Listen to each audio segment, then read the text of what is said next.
Mfelandawonye wabasebenzi ICosatu uvakalise inkxaso engagungqiyo ngakubasebenzi be-SABC abakuqhankqalazo oluchasene nokudendwa kwabo. Usosiba jikelele walo mbutho uthi iSABC ibaluleke kakhulu ekukhuliseni idemokhrasi yeli lizwe yaye kufuneka aqinisekiswe ukuba eli ziko losasazo liyakwazi ukwenza umsebenzi walo ngokufanelekileyo. The CC offer its full support to the workers at the SABC who are pushing back against retrenchment under the leadership of our affiliate union COSATU and other unions in the institution. SABC is too important an institution to allow the reactionary board members and managers to gut like we have seen other state institutions. If we are to have a developmental state and have a participatory democracy, SABC needs to be strengthened and not to be weakened. Uthi urhulumente okhathalayo akanakusonga izandla bukele amawakawaka abasebenzi kwihlabathi jikelele bephelelwa yimisebenzi.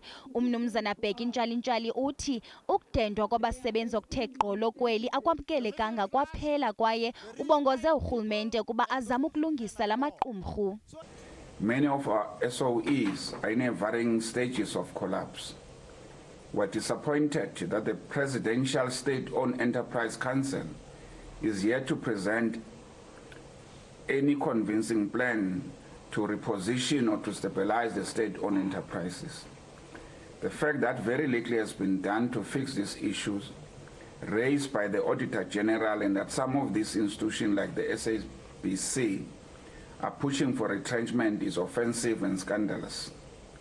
Government needs to work with labor and business to develop clear roadmaps to take these SOEs out of the ICU, reposition them to adjust to the changes taking place in their sectors. Ngolwesibini iSABC bhengeze ukuba liyolulwa ixesha lokunqunyanyiswa kwenkqubo yokudendwa kwabasebenzi kodwa iCWU isaqhuba noqhankqalazo ngexesha lesidlo ngaphandle kwezakhiwo zeSABC kwilizwe jikelele nanjengoko ifuna zirhoxiswe ngokupheleleyo iincwadi zokudendwa kwabasebenzi xa kubuyelwa kwisithebe sengxoxo.